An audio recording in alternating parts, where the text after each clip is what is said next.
बहुत बहुत स्वागत है आप सभी का आपके अपने यूट्यूब चैनल आरजीएस में। और हमेशा की तरह आज भी हाजिर हैं डेली करंट अफेयर प्रोग्राम को लेकर के। तो इस डेली करंट अफेयर के माध्यम से जो समसामयिक घटनाएं होती हैं जो आपकी परीक्षा की दृष्टि से बहुत ही महत्वपूर्ण हो सकती हैं, उन सभी खबरों को आप तक पहुंचाया जाता है। साथ ही साथ इसमें MCQ और उनकी व्याख्या के माध्यम से आपको प्रैक्टिस कराई जाती है कि किस प्रकार से क्वेश्चन बन सकते हैं।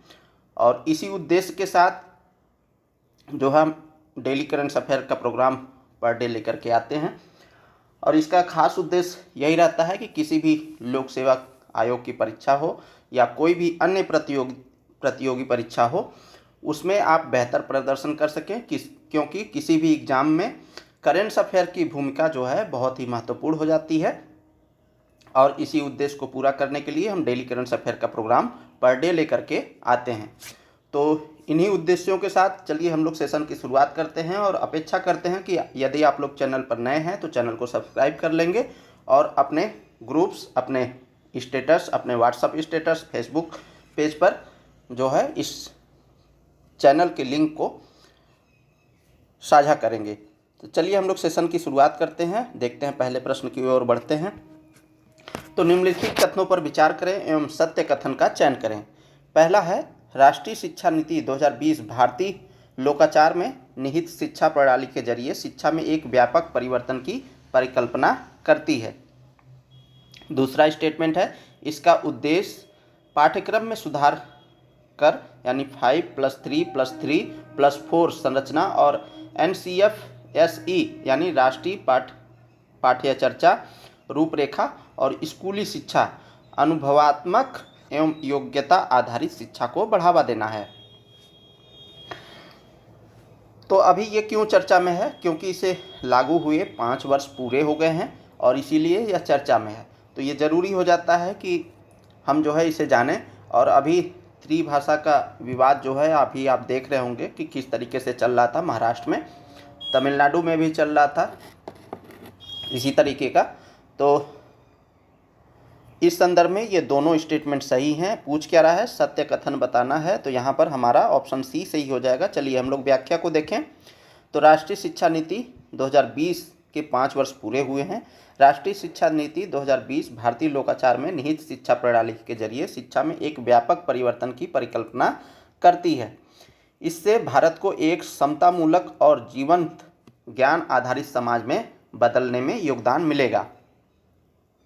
तो आप लोगों को पता होगा कि जब भारत अपने औपनिवेशिक काल में था, उसके बाद भारत को जब आज़ादी मिली तो सन 1951 का जब सेंसस हुआ यानी जनगणना हुई, तो लगभग 18% लोग ही शिक्षित थे। फिर जो है 1961 की जो सेंसस हुई उसमें लगभग 28% या कुछ और थे। ये थोड़ा सा डेटा कन्फ्यूजन है, तो ये तो डेटा कन्फर्म है, ठीक है। और अभी जो है 2011 की जो सेंसस हुई उसमें कितनी साक्षरता दर है? तो 74 है, ठीक है, लगभग 74% है। तो इस शिक्षा नीति के जरिए जो है क्या करना है? जीवंत ज्ञान आधारित समाज में बदलने में योगदान मिलेगा और एक समतामूलक समाज की स्थापना होगी। साथ ही साथ जो व्यवहारात्मक शिक्षा होती है उसे बढ़ावा देना इसका मुख्य उद्देश्य है।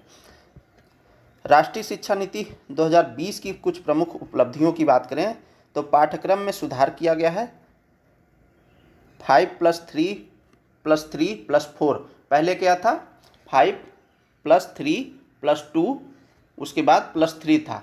अब क्या है? 5+3+3+4 संरचना और NCF यानी राष्ट्रीय पाठ्य चर्चा रूपरेखा और SE यानी स्कूली शिक्षा अनुभवात्मक एवं योग्यता आधारित शिक्षा को बढ़ावा देना है। यानी अनुभव के आधार पर जो है उसे बढ़ावा दिया जाए और उस बच्चे की क्या योग्यता है उसके क्षेत्र में उसको बढ़ावा दिया जाए। साथ ही साथ बुनियादी कौशल का निर्माण करना जैसे निपुण भारत और विद्या प्रवेश जैसी पहले 8.9 लाख स्कूलों में 4.2 करोड़ से अधिक छात्रों तक पहुंच चुकी है।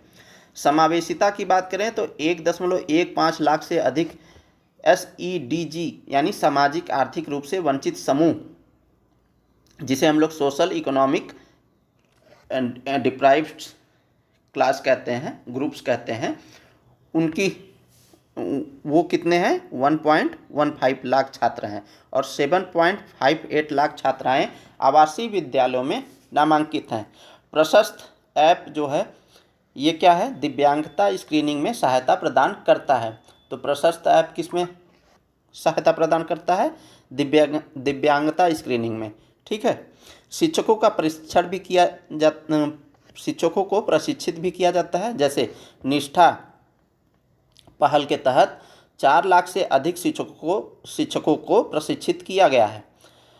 प्रौद्योगिकी का लाभ उठाना इसमें शामिल है। 72% स्कूलों में अब इंटरनेट उपलब्ध है और Vidyanjali Diksha digital infrastructure for knowledge sharing और PM e Vidya Jadui Pitara AI संचालित लेख आधारित शिक्षा और AI बाट कथा सखी टीचर तारा जैसी पहले चल रही हैं। परीक्षण की बात करें तो कॉमन यूनिवर्सिटी एंट्रेंस टेस्ट यानी CUET 2022 में लाया गया था और अब जो है इसमें स्नातक में प्रवेश के लिए एक प्रमुख मार्ग प्रदान करता है CUET के जरिए। तो देखिए ये भले ही 5 वर्ष पूरे हो चुके हैं, लेकिन ये अभी भी उतना इम्पोर्टेंट है क्योंकि ये किसी भी मेंस एग्ज़ाम में पूछा जा सकता है कि राष्ट्रीय शिक्षा नीति के बारे में आप क्या समझते हैं और इसका प्रमुख अवलोकन करें, प्रमुख बिंदुओं को उजागर करें। ठीक है, या उसका अवलोकन करें। तो आप इसको कोट कर सकते हैं। ये सब जो डेटा है, इस डेटा को जब आप प्रस्तुत करेंगे अपने लेखनी के माध्यम से, तो आपकी उत्तर जो है सारगर्भित होगी। तो चलिए हम लोग देखें इसमें चुनौतियां क्या हैं राष्ट्रीय शिक्षा नीति में 2020 में। तो केंद्र राज्य में नीतिगत मतभेद है। उदाहरण के लिए केरल और पश्चिम बंगाल जैसे राज्यों ने PM श्री स्कूलों के लिए समझौता ज्ञापन पर हस्ताक्षर करने से इनकार कर दिया है। इसके लिए NEP को पूर्ण रूप से अपनाना आवश्यक है। त्रिभाषा फार्मूला का भी एक मामला उभर करके आता है बीच बीच में। तो राज्यों के विरोध के कारण इसके कार्यान्वयन में चुनौतियां उत्पन्न हो रही हैं। संस्थागत विलंब भी होता है। जैसे UGC के उत्तराधिकारी के रूप में भारतीय उच्च शिक्षा आयोग का गठन और शिक्षक शिक्षा के लिए राष्ट्रीय पाठ्यचर्या रूपरेखा यानी NCFTE विलंबित है, यानी इसमें देरी होती है। तो ये कुछ प्रमुख चुनौतियां हैं। अब NEP राष्ट्रीय शिक्षा नीति की प्रमुख विशेषताओं की बात करें तो इसका उद्देश्य है सार्वभौमिक पहुंच प्रदान करना, यानी सभी लोगों तक इसकी पहुंच हो सके। ठीक है। प्री प्राइमरी से लेकर के कक्षा 12 तक स्कूल शिक्षा के सभी स्तरों पर पहुंच सुनिश्चित करना। लक्ष्य क्या है तो 2030 तक प्री स्कूल से माध्यमिक स्तर तक सकल नामांकन के अनुपात को 100% करना। ठीक है। योग्यता आधारित शिक्षण की बात करें तो 5+3+3+4 प्रणाली के साथ नया पाठ्यक्रम और शैक्षणिक संस्थान NCFSE राष्ट्रीय पाठ्यक्रम की रूपरेखा स्कूली शिक्षा को लागू करते हैं। अनुकूलन की बात करें तो व्यावसायिक और अकादमिक स्ट्रीम के बीच अनुकूलनशीलता को बढ़ाना है। साथ ही साथ निविधि सुधारों के लिए एकेडमिक बैंक ऑफ क्रेडिट की शुरुआत करना है। बहुभाषावाद की बात करें तो कक्षा 5 तक और अधिमानतः कक्षा 8 व उससे आगे तक शिक्षा का माध्यम जो है ये अपनाया जाएगा। क्षेत्रीय भाषा, मातृभाषा, स्थानीय भाषा जो है इसमें शामिल किया जाएगा। बुनियादी साक्षरता और संख्यात्मक ज्ञान के लिए राष्ट्रीय मिशन के रूप में यह कार्य करता है। मूल्यांकन सुधार की बात करें तो राष्ट्रीय आकलन केंद्र परख यानी समग्र विकास के लिए प्रदर्शन आकलन समीक्षा और ज्ञान का विश्लेषण की स्थापना करना। समावेशिता यानी सभी को समाहित करना और सामाजिक और आर्थिक दृष्टि से वंचित समूहों पर ध्यान केंद्रित करना। महिला और ट्रांसजेंडर छात्रों के लिए जेंडर समावेशन कोर्स यानी SEDGs की बड़ी आबादियों वाले अंचलों को विशेष शिक्षा केंद्र घोषित किया जाएगा। तो ये कुछ मूल्यांकन सुधार किए गए हैं।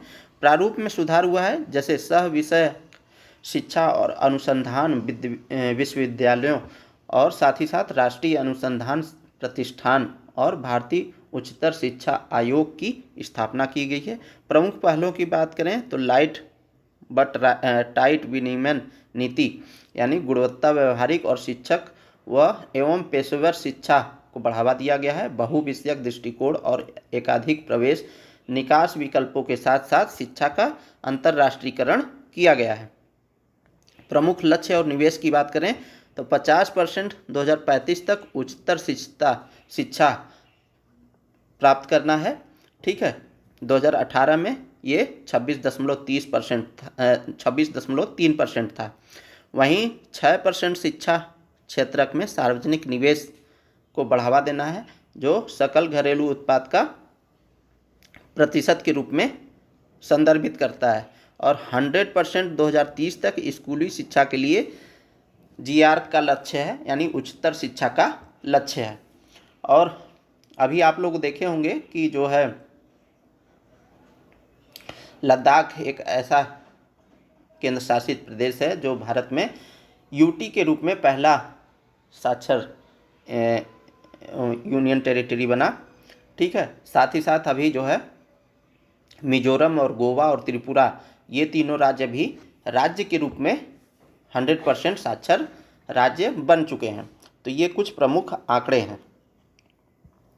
चलिए अगले प्रश्न की ओर बढ़ें। तो हाल ही में PG बिरला मेमोरियल पुरस्कार किसे प्रदान किया गया है? तो क्या है PG बिरला मेमोरियल पुरस्कार किसे दिया गया है? तो डॉक्टर APJ अब्दुल कलाम को, डॉक्टर B है कस्तूरी रंगन को, ऑप्शन C है प्रकाश चौहान को, ऑप्शन D है V नारायण को। ठीक है, तो यह जो है V नारायण को दिया गया है। चलिए हम लोग व्याख्या को देखें। तो PG बिरला स्मृति पुरस्कार जो है, PG बिरला मेमोरियल पुरस्कार इसरो अध्यक्ष V नारायण को प्रदान किया गया है। तो इसरो के अध्यक्ष कौन है? V नारायण जी हैं। ठीक है, पुरस्कार जो है PG बिरला पुरातात्विक खगोली और एवं वैज्ञानिक संस्थान की अध्यक्ष निर्मला बिरला द्वारा हैदराबाद में प्रदान किया गया है। यह पुरस्कार विज्ञान एवं प्रौद्योगिकी के क्षेत्र में योगदान देने वाले व्यक्तियों को दिया जाता है। तो किस क्षेत्र में दिया जाता है? विज्ञान और प्रौद्योगिकी के क्षेत्र में जो व्यक्ति योगदान देते हैं अपना साइंस एंड टेक में, उन्हें यह पुरस्कार दिया जाता है। अब तक यह 32 नोबेल पुरस्कार विजेताओं को भी प्रदान किया जा चुका है।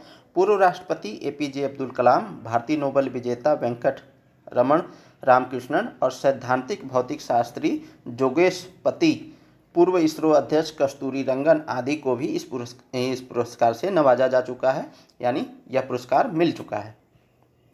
चलिए अगले प्रश्न की ओर बढ़ें। तो निम्नलिखित कथनों पर विचार करें और सही विकल्प का चयन करें।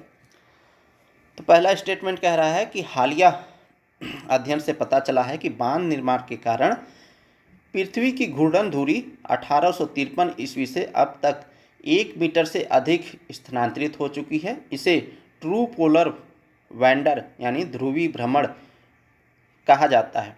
दूसरा स्टेटमेंट कह रहा है पृथ्वी का अपने अक्ष पर झुके होने के कारण मौसम के अनुसार दिन और रात की लंबाई में भिन्नता होती है।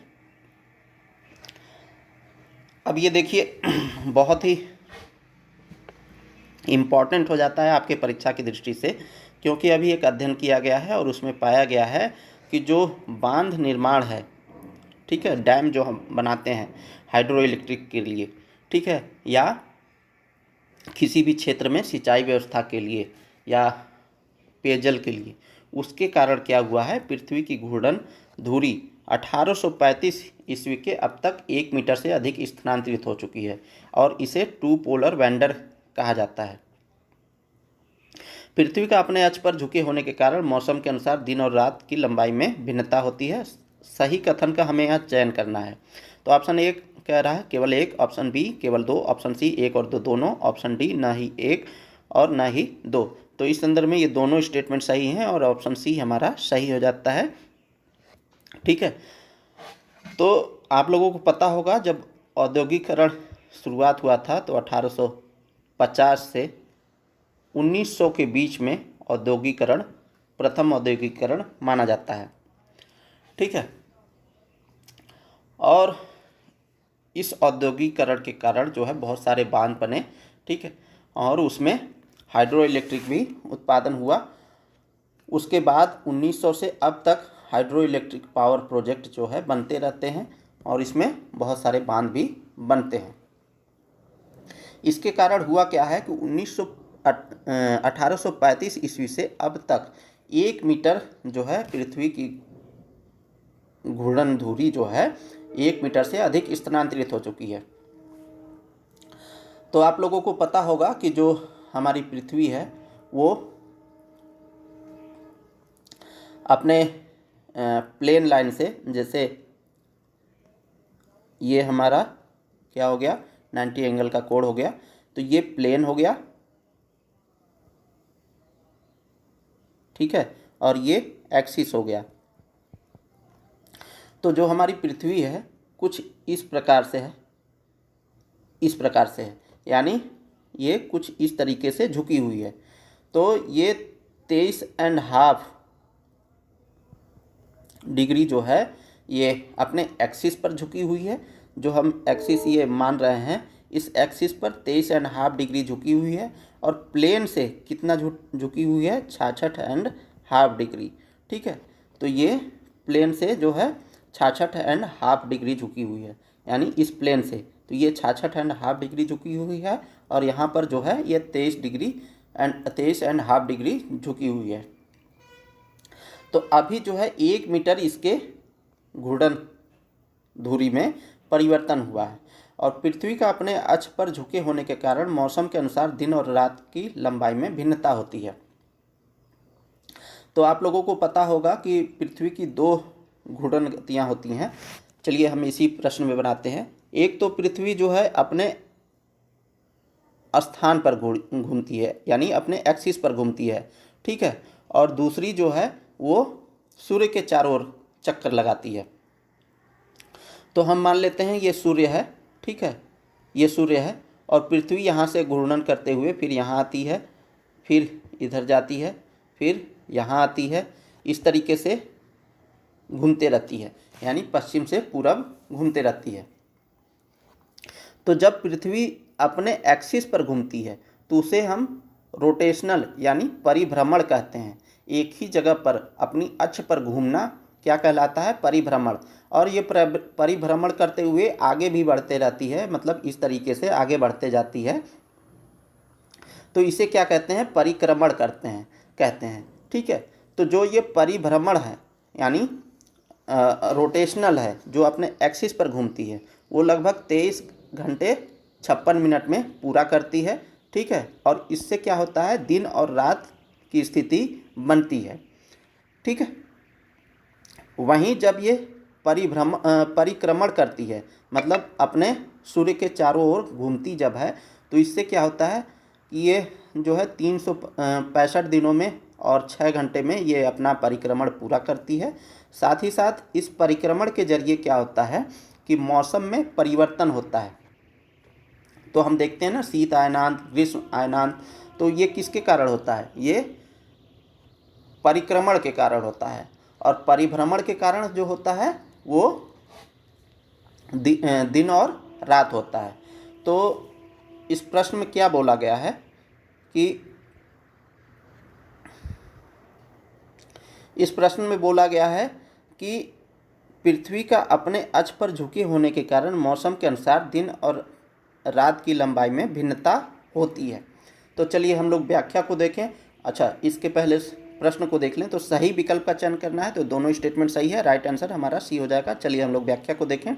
तो मानव निर्मित बांधों ने पृथ्वी के ध्रुवों में बदलाव किया है।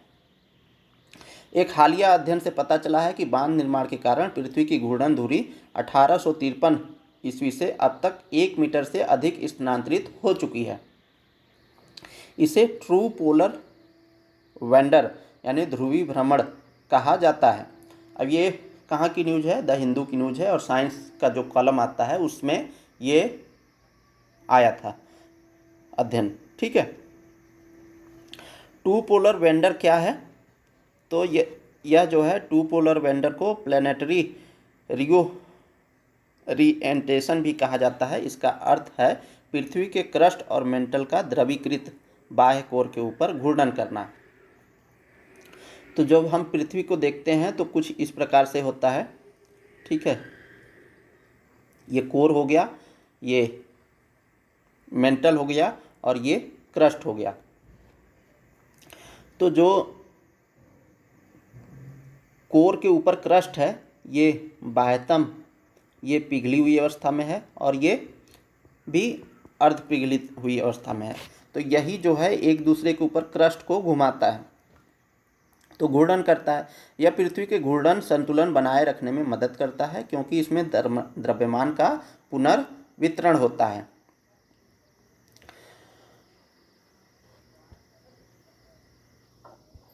ट्रू पोलर वेंडर को बढ़ावा देने वाले प्राकृतिक कारक की बात करें जो अभी अध्ययन हुआ है, तो इसमें परंपरागत रूप से TPW का संबंध है। हिमनदों के पिघलने, बर्फ की चादरों के पिघलने, टेक्टोनिक प्लेट्स के खिसकने और समुद्री महातरंगों जैसी प्राकृतिक प्रक्रियाओं से रहा है। तो जो ग्लोबल वार्मिंग हो रहा है उससे क्या हो रहा है? हिमनद पिघल रहे हैं, बर्फ़ की चादर पिघल रहे हैं, टेक्टोनिक प्लेट जो है एक जगह से दूसरे जगह खिसक रहे हैं, समुद्री महातरंग भी जो उत्पन्न हो रहे हैं, ये सब प्राकृतिक कारण बताए गए हैं टू पोलर वेंडर के अंतर्गत। ठीक है। बांध कैसे टू पोलर वेंडर को बढ़ावा दे रहा है? तो बांधों के जलाशय बड़ी मात्रा में पानी को रोक लेते हैं जो सामान्यतः महासागरों में चला जाता है। जो हमारी नदियाँ होती हैं वो कहीं न कहीं जा कर के महासागरों में मिलती हैं, लेकिन जब हम यहीं पर डैम बना देते हैं तो डैम बनाने के कारण यहाँ बहुत सारा जल इकट्ठा हो जाता है, और यहाँ पर क्या होता है, जल जो है जल दबाव पड़ता है। ठीक है। तो वही चीज़ कह रहा है, बांधों के जलाशय बड़ी मात्रा में पानी को रोक लेते हैं, साथ ही साथ क्या होता है, जो सामान्यतः महासागरों में मिल जाता है। इससे पृथ्वी का द्रव्यमान अंतर्देशीय यानी स्थलीय भाग पर क्षेत्रों में पुनर्वितरित हो जाता है, जिससे ग्रह के घूर्णन में बदलाव होता है। स्थलित भाग पर जलाशयों में संग्रहित अत्यधिक जल के भार से पृथ्वी का द्रव्यमान संबंधी संतुलित वितरण बिगड़ जाता है, जिससे ग्रह के घूर्णन में बदलाव होता है। अध्ययन में यह भी पाया गया है कि यह बदलाव एक समान नहीं होता है, बल्कि यह बांधों के आकार और स्थान के अनुसार होता है। तो आप देखिए, जो तराजू होता है ना, तराजू ये कनेक्टर की भूमिका निभाता है, बीच वाला, और यहाँ से ये पड़ला यहाँ पर लटका रहता है इस तरीके से, इस तराजू रहता है। तो जब यदि इधर जो है अधिक भार रख दिया जाए तो ये डंडी जो है इधर को झुक जाती है, तो क्या होता है, वेट शिफ्टिंग होता है। उसी तरीके से पृथ्वी में भी है, अगर कहीं पर भी बांध बना दिए तो उसका एक्सिस जो है बदल जाता है। ठीक है, टिल्ट हो जाता है। ध्रुवों के स्थानांतरण के प्रभाव क्या पड़ेंगे? जो टू पोलर वेंडर है उसके स्थानांतरण के क्या प्रभाव पड़ेंगे? तो नेविगेशन में समस्या उत्पन्न होगी, जैसे ध्रुवों को खिसकने से सैटेलाइट और स्पेस टेलीस्कोप की स्थिति प्रभावित हो सकती है, क्योंकि ये पृथ्वी के सटीक घूर्णन पर निर्भर करते हैं। इससे क्या हो सकता है, दिन लंबे हो रहे हैं और पृथ्वी पर दिन धीरे धीरे लंबे होते जा रहे हैं, और यह प्रक्रिया तेज हो रही है। ठीक है, तो ये भी प्रमुख कारण है। चलिए अगले प्रश्न की ओर बढ़ें। तो लखपति दीदी किसे कहा जाता है? तो लखपति दीदी किसे कहा जाता है? तो ऑप्शन ए, जो 50,000 सालाना कमाए। ऑप्शन बी, जिसकी मासिक आय 5,000 रुपये हो। ऑप्शन सी, जिसकी वार्षिक आय 1 लाख और मासिक आय 10,000 हो। ऑप्शन डी, जो केवल सेल्फ हेल्प ग्रुप में भागीदारी रखती हों। तो देखिए, जो लखपति दीदी है इसकी शुरुआत 15 अगस्त 2023 को आदरणीय मोदी जी के द्वारा इसकी घोषणा की गई थी। ठीक है, इसकी शुरुआत की गई थी और इसका उद्देश्य था गरीब महिलाओं को आर्थिक रूप से सशक्त बनाना था। और इसमें जो सेल्फ हेल्प ग्रुप की महिलाएं हैं वो जो है इसमें पार्टिसिपेट करें ज़्यादा से ज़्यादा, इसका मुख्य उद्देश्य था। और जो महिलाएं वार्षिक, जिनकी वार्षिक आय जो है 1 लाख और मासिक आय 10,000 हो, वही जो है लखपति दीदी के रूप में परिभाषित की जाती हैं। ठीक है, तो चलिए हम लोग व्याख्या को देखें। तो लखपति दीदी योजना और इसकी उपलब्धियों की बात करते हैं। तो अब तक 1.48 करोड़ ग्रामीण महिलाएं लखपति दीदी बन चुकी हैं, यानी 1.5 करोड़ ग्रामीण महिलाएं। ठीक है, मोटी मोटा लगभग। तो जब आप महिला सशक्तिकरण से संबंधित कोई भी प्रश्न लिखें तो उसमें लखपति दीदी का जब जिक्र करें तो लगभग 1.5 करोड़ महिलाएं लखपति दीदी बन चुकी हैं। लखपति दीदी वह सेल्फ हेल्प ग्रुप की महिलाएं होती हैं जिनकी वार्षिक घरेलू आय 1 लाख या उससे अधिक हो और मासिक आय कम से कम 10,000 हो। यह आय लगातार 4 कृषि मौसमों या व्यापार चक्रों में बनी रहनी चाहिए। यह उपलब्धि दीनदयाल अंत्योदय योजना राष्ट्रीय ग्रामीण आजीविका मिशन के तहत हासिल हुई है। योजना का उद्देश्य स्वयं सहायता समूहों के माध्यम से ग्रामीण गरीबों की आय बढ़ाना और उन्हें गरीबी से बाहर निकालना है। योजना के अंतर्गत महिलाओं को घरेलू उद्यमिता और आर्थिक सशक्तिकरण के लिए प्रेरित किया जाता है। लखपति दीदी योजना के बारे में शॉर्ट फॉर्म में देख लें तो शुरुआत जो है 15 अगस्त 2023 को हुआ था, ये बता ही दिया था। उद्देश्य क्या है? गरीब महिलाओं को आर्थिक रूप से सशक्त बनाना है। नोडल मंत्रालय कौन है? तो केंद्रीय ग्रामीण विकास मंत्रालय। तो केंद्रीय ग्रामीण विकास मंत्रालय के अंतर्गत लखपति दीदी योजना चलाई जाती है। तो नोडल मंत्रालय याद करिएगा, फिर से बोलिए, केंद्रीय ग्रामीण विकास मंत्रालय। इसका लक्ष्य क्या है? महिला स्वयं सहायता समूहों के माध्यम से गाँव में 3 करोड़ लखपति दीदी बनाना है और जिसमें से कि 1.48 करोड़ जो है बन चुकी हैं। इस योजना के माध्यम से स्वयं सहायता समूहों से जुड़ी 3 करोड़ महिलाओं को स्वरोजगार शुरू करने के लिए 1 से 5 लाख रुपए तक की ब्याज मुक्त आर्थिक सहायता प्रदान की जा रही है। इसके तहत महिलाओं को कौशल प्रशिक्षण भी दिया जाता है। चलिए अगले प्रश्न की ओर बढ़ें। तो ग्रेट इंडियन बस्टर्ड का आईयूसीएन दर्जा क्या है? ठीक है, तो गंभीर रूप से संकटग्रस्त, सुभेद्य और उपयुक्त में से कोई नहीं। तो ग्रेट इंडियन बस्टर्ड जो है एक पक्षी है और इसे अभी जो है संरक्षण की आवश्यकता है और यह गंभीर रूप से संकटग्रस्त पक्षी है। ठीक है, आईयूसीएन की रेड लिस्ट में। तो ऑप्शन ए हमारा सही हो जाता है। चलिए हम लोग व्याख्या को देखें। तो ग्रेट इंडियन बस्टर्ड संरक्षण की आवश्यकता पर बल दिया जाना आवश्यक है। एक गंभीर रूप से संकटग्रस्त पक्षी है जिसकी आबादी जंगलों में अब 150 से भी कम रह गई है। इसकी संख्या में गिरावट के प्रमुख या मुख्य कारण कौन कौन से हैं? तो इनका शिकार किया जाता है, आवास का नुकसान, मतलब देख रहे होंगे अनियंत्रित रूप से जो शहरीकरण बढ़ रहा है उससे क्या हो रहा है, जंगलों की कटाई हो रही है और जंगलों की कटाई के कारण इनका आवास जो है वो क्षतिग्रस्त हो रहा है और ऐसे में इनकी संख्या जो है घट रही है और ये संकटग्रस्त पक्षी के रूप में जाने जा रहे हैं। अंडों की चोरी हो रही है, किसके द्वारा? मानवों द्वारा होती है। प्राकृतिक शिकार द्वारा अंडों का शिकार किया जाता है। प्राकृतिक रूप से कम प्रजनन दर है। बिजली की हाई टेंशन लाइनों से टकराने के कारण भी इनकी मृत्यु होती है क्योंकि इनकी आगे की दृष्टि कमज़ोर होती है और शरीर भारी होता है। वन्य जीव संस्थान WII के अनुसार यदि हर साल 4 से 5 ग्रेट इंडियन बस्टर्ड की मौत होती रही तो अगले 20 वर्षों में यह प्रजाति विलुप्त हो सकती है। और फिर हम क्या करेंगे कि ये सिर्फ टीवी चैनलों पर डिस्कवरी में ही देख पाएंगे कि ग्रेट इंडियन बस्टर्ड जो है नामक कोई पक्षी हुआ करता था। अभी जो है सुप्रीम कोर्ट ने कुछ सजेशन दिए हैं। क्या सजेशन दिए हैं?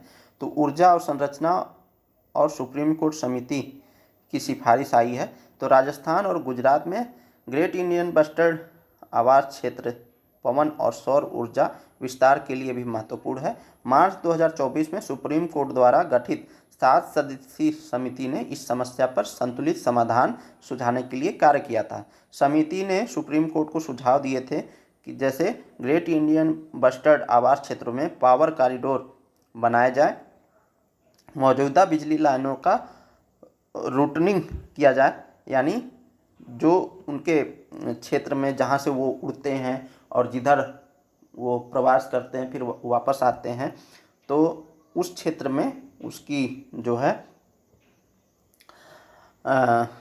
जो बिजली के लाइन है उन्हें रीरूट किया जाए, उन्हें स्थानांतरित किया जाए। कुछ लाइनें भूमिगत की जाएं, अंडरग्राउंड की जाएं, ताकि जो है उससे टकराए ना। यह मामला ग्रेट इंडियन बस्टर्ड और लेजर फ्लोरिकन को विलुप्ति से बचाने के उद्देश्य से सुप्रीम कोर्ट में लंबित है। चलिए अगले प्रश्न की ओर बढ़ें। तो बोल्ड कुरुक्षेत्र 2025 अभ्यास कहाँ आयोजित किया जा रहा है? तो कुरुक्षेत्र के नाम से आप हरियाणा मत टिक कर दीजिएगा, यहाँ पर बोल्ड भी लगा हुआ है। तो बोल्ड कुरुक्षेत्र 2025 अभ्यास कहाँ आयोजित किया जा रहा है? Option A Hyderabad, option B Pune, option C Jaipur, option D Jodhpur. हालांकि इस ऑप्शन में हरियाणा नहीं है, लेकिन अगर एग्जाम हॉल में आ जाए तो कुरुक्षेत्र के नाम पर हरियाणा मत मारिएगा, ठीक है। यह जोधपुर में आयोजित हुआ है। चलिए हम लोग व्याख्या को देखें। तो एक्सरसाइज बोल्ड कुरुक्षेत्र 2025 भारत और सिंगापुर की संयुक्त सैन्य अभ्यास है और इसकी शुरुआत जोधपुर में हुई है। यह इस अभ्यास का 14वां संस्करण है। तो संस्करण कौन सा है? 14वां है। अभ्यास जो है 4 अगस्त तक चलेगा, 28 जुलाई से शुरू हुआ है, ठीक है। संयुक्त भागीदार की बात करें तो इसमें भारत की मैकेनाइट इन्फेंट्री रेजिमेंट और सिंगापुर की 4 सिंगापुर आर्मर्ड ब्रिगेड की 42 आर्मर्ड रेजिमेंट शामिल हैं। वर्ष 2005 में पहली बार शुरुआत किया गया था और ये इस वर्ष जो है 14वां संस्करण है। वार्षिक बोल्ड कुरुक्षेत्र अभ्यास भारत और सिंगापुर के बीच गहरे सैन्य संबंधों को दर्शाता है। अभ्यास का उद्देश्य क्या है?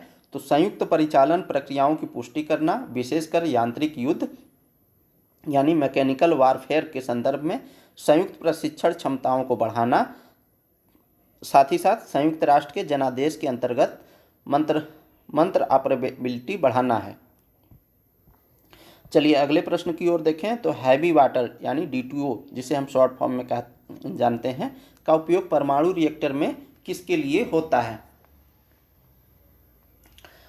तो परमाणु रिएक्टर क्या है? जिससे हम जो है हीट उत्पन्न करते हैं, और जब उसमें परमाणु रिएक्टर में जब हम परमाणुविक पदार्थ का जब उपयोग करते हैं, जो उसमें विस्फोट होती है यानी विखंडन की जब प्रक्रिया होती है, तो ऊर्जा जो है अनियंत्रित रूप से बढ़ती है और उसको जो है कंट्रोल करने की आवश्यकता होती है।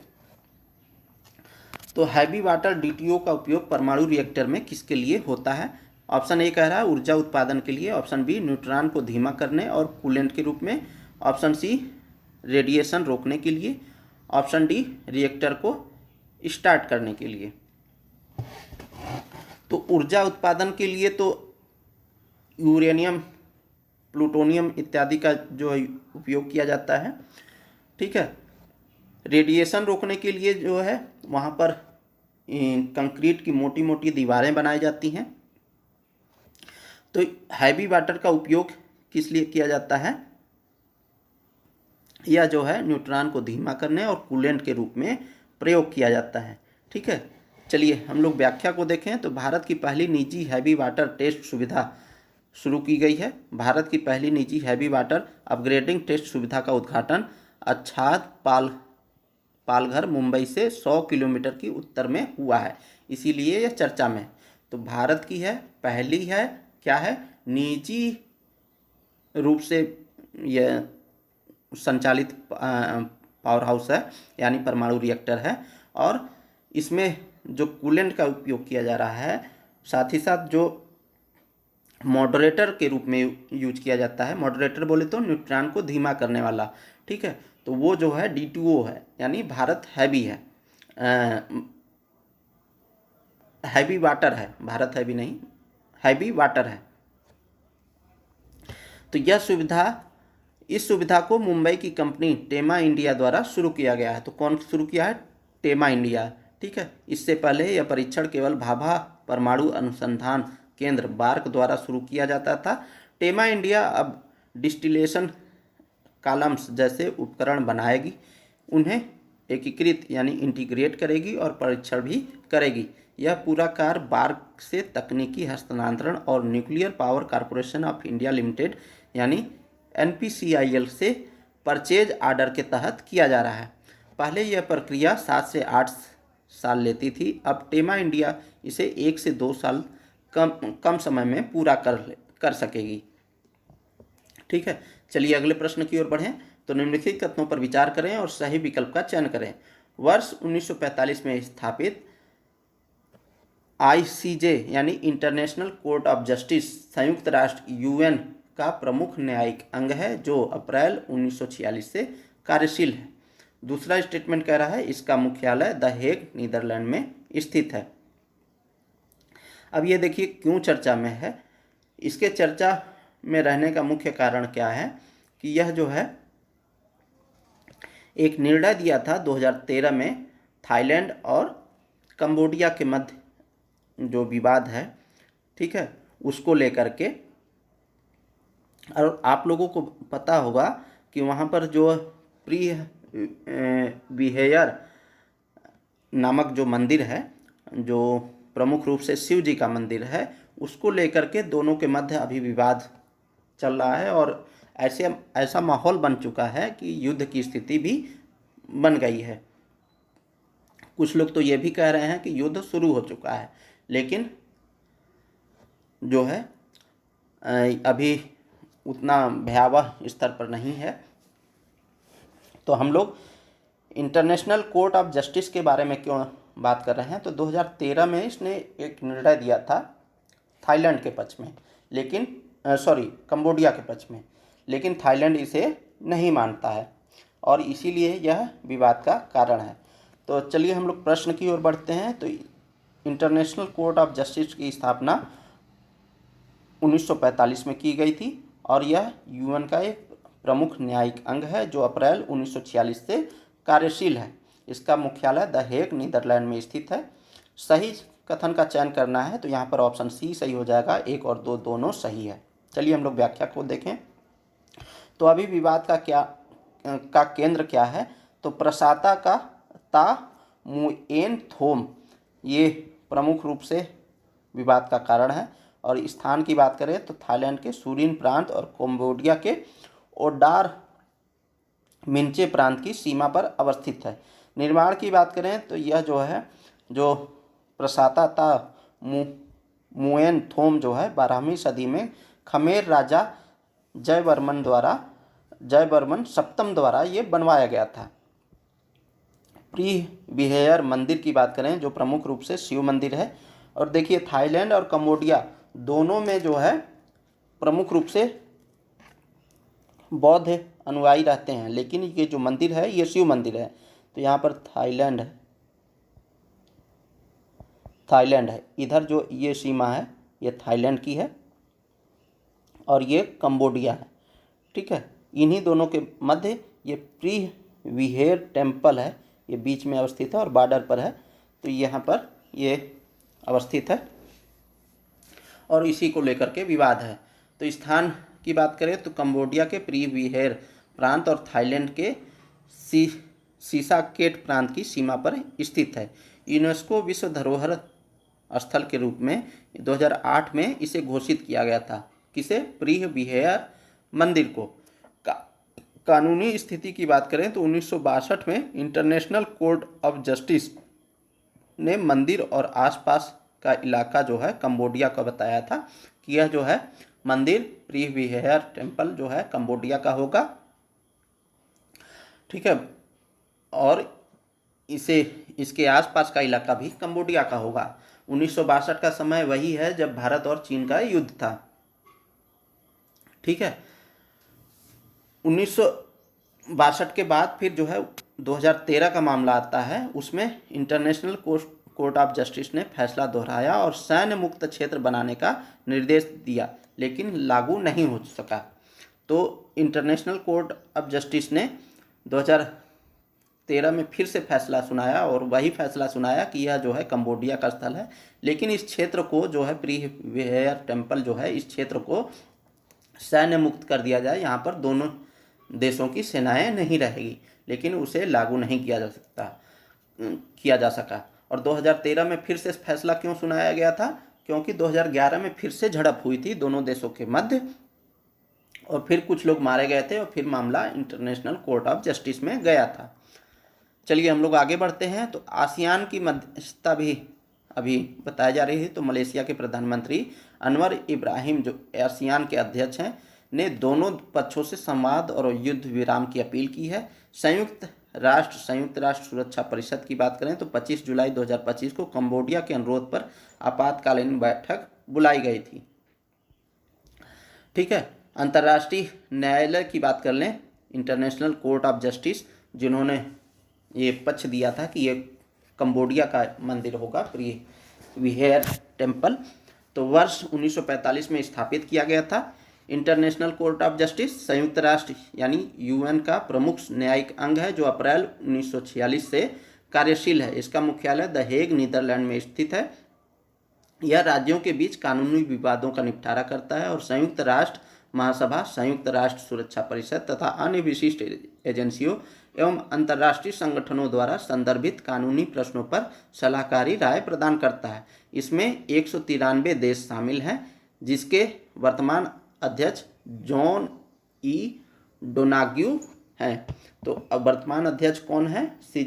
आईसीजे के, इंटरनेशनल कोर्ट ऑफ जस्टिस के जॉन ई डोनाग्यू। ठीक है, ये याद रखिएगा। आईसीजे की संरचना की बात करें तो न्यायालय में 15 न्यायाधीशों के स्थान दिया गया है, जो संयुक्त राष्ट्र महासभा और सुरक्षा परिषद द्वारा 9 वर्ष की पदावधि के लिए चुने जाते हैं। तो 15 न्यायाधीश होते हैं, 9 वर्ष के लिए चुने जाते हैं। ये अंग एक साथ परंतु अलग अलग मतदान करते हैं। निर्वाचित होने के लिए एक उम्मीदवार को दोनों निकायों में पूर्ण बहुमत प्राप्त होना चाहिए। निरंतरता सुनिश्चित करने के लिए प्रत्येक 3 वर्ष में न्यायालय के 1/3 हिस्से का चयन किया जाता है। आईसीजे की आधिकारिक भाषा की बात करें तो इसकी आधिकारिक भाषा अंग्रेजी एवं फ्रेंच है। 1945 में स्थापित हुआ, 1946 से अप्रैल 1946 से कार्यशील है। इसमें 15 सदस्य देश होते हैं, 15 न्यायाधीश होते हैं, जो 9 वर्ष की पदावधि के लिए चुने जाते हैं। इसकी आधिकारिक भाषा की बात करें तो अंग्रेजी और फ्रेंच है।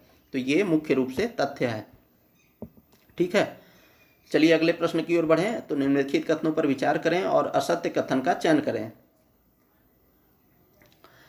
तो पहला स्टेटमेंट कह रहा है, सुनामी अत्यधिक लंबी तरंगों की एक श्रृंखला होती है जो समुद्री जल के बड़े और अचानक विस्थापन के कारण बनती है। ऐसा आमतौर पर समुद्र नितल के नीचे या उसके आसपास आए भूकंप से होता है। रूस के कामचटका प्रायद्वीप में 8.8 तीव्रता का भूकंप आया है, जिससे प्रशांत महासागर में कुरिल द्वीप समूह के पास सुनामी की लहरें देखी गई हैं। तीसरा स्टेटमेंट कह रहा है, सुनामी की घटनाएं प्रशांत रिंग ऑफ फायर क्षेत्र में अधिक देखी जाती हैं। असत्य कथन का चयन करना है हमें। ठीक है, तो ऑप्शन ए कह रहा है केवल 1 और 2, ऑप्शन बी 2 और 3, ऑप्शन सी 1 और 3, ऑप्शन डी इनमें से कोई नहीं। तो यहाँ पर तीनों स्टेटमेंट सही है। असत्य की पहचान करना है तो ऑप्शन डी हो जाएगा, इनमें से कोई नहीं। अब देखिए, अभी जो है हाल ही में रूस के कामचटका प्रायद्वीप में 8.8 तीव्रता का भूकंप आया है, जिससे प्रशांत महासागर में कुरिल द्वीप समूह के पास सुनामी की लहरें देखी गई हैं। सुनामी की घटनाएं प्रशांत रिंग ऑफ फायर क्षेत्र में अधिक देखी जाती हैं। तो जो प्रशांत रिंग ऑफ फायर क्षेत्र है इस तरीके से, ठीक है, वहाँ पर क्यों देखी जाती हैं? जो हमारी प्लेटें होती हैं वो संचलन करती हैं, यानी गति करती हैं। तो जो प्लेटें होती हैं या तो महासागरी होती हैं या महासागरी महाद्वीप होती हैं या महाद्वीप महाद्वीप होती हैं। तो जो प्रशांत महासागर के पास में जो अवस्थित प्लेटें हैं वो अधिकतर क्या है, महासागरी हैं या महासागरी महाद्वीप हैं। और एक दूसरे से ये प्लेटें इस प्रकार से संचलित करती हैं, जैसे दो प्लेटें हो गए तो एक दूसरे से दूर जाती हैं, ठीक है, या एक दूसरे के पास आती हैं, ठीक है। तो कन्वर्जन फोर्स लगता है या डाइवर्जन फोर्स लगता है, तो ये डाइवर्जन फोर्स हो गया और ये कन्वर्जन फोर्स हुआ। और फिर प्लेटें जो है एक दूसरे के समानांतर भी जाती हैं, ठीक है। तो इस कंडीशन में जब कन्वर्जन फोर्स और डाइवर्जन फोर्स होता है तो क्या होता है, या तो इस क्षेत्र की स्थलाकृति बढ़ेगी, ठीक है, और डाइवर्जन फोर्स जब होता है तो उस कंडीशन में यहाँ पर जो स्थलाकृति है वो नीचे धंस जाएगा। तो उस कंडीशन में क्या होता है, ब्लॉक माउंटेन वगैरह भी बनते हैं, जो अधिक मात्रा में जो धंसाव की प्रक्रिया होती है। और महासागरों में जब होती है तो सुनामी की स्थिति आती है, भूकंप देखे जाते हैं और सुनामी की स्थिति देखी जाती है। तो इस संदर्भ में तीनों स्टेटमेंट सही है, राइट आंसर हमारा डी हो जाएगा। चलिए हम लोग व्याख्या को देखें।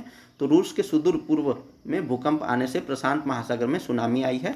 रूस के कामचटका प्रायद्वीप में 8.8 तीव्रता का भूकंप आया है, जिससे प्रशांत महासागर में कुरिल द्वीप समूह के पास सुनामी की लहरें देखी गई हैं। सुनामी के बारे में बात करें तो सुनामी अत्यधिक लंबी तरंगों की एक श्रृंखला होती है जो समुद्र जल के बड़े और अचानक विस्थापन के कारण बनती है। ऐसा आमतौर पर समुद्र नितल के नीचे या उसके पास आए भूकंप से होता है। उदाहरण के लिए 2004 हिंद महासागर का सुनामी जो आया था, उस समय जापान बहुत बुरी तरीके से प्रभावित हुआ था और हमारा जो प्यारा भारत देश है उसका जो दक्षिणतम राज्य हैं वो भी प्रभावित हुए थे। साथ ही साथ जो इंदिरा पॉइंट है जो 6.4 डिग्री पर अवस्थित था वो भी डूब गया है। तो ये 2004 की सुनामी में ही डूबा था। सुनामी के कारक की बात करें तो भूकंप होता है, भूस्खलन होता है, ज्वालामुखी विस्फोट होता है, ग्लेशियर का टूटना शामिल होता है, उल्कापिंड और पानी के भीतर होने वाले अन्य विस्फोट जैसे परमाणु विस्फोट सहित भी ये सब भूकंप के कारण होते हैं, ठीक है। सुनामी की घटनाएं प्रशांत रिंग ऑफ फायर क्षेत्र में अधिक देखी जाती है। रिंग ऑफ फायर प्रशांत महासागर के चारों ओर सक्रिय और निष्क्रिय ज्वालामुखियों की एक पट्टी है।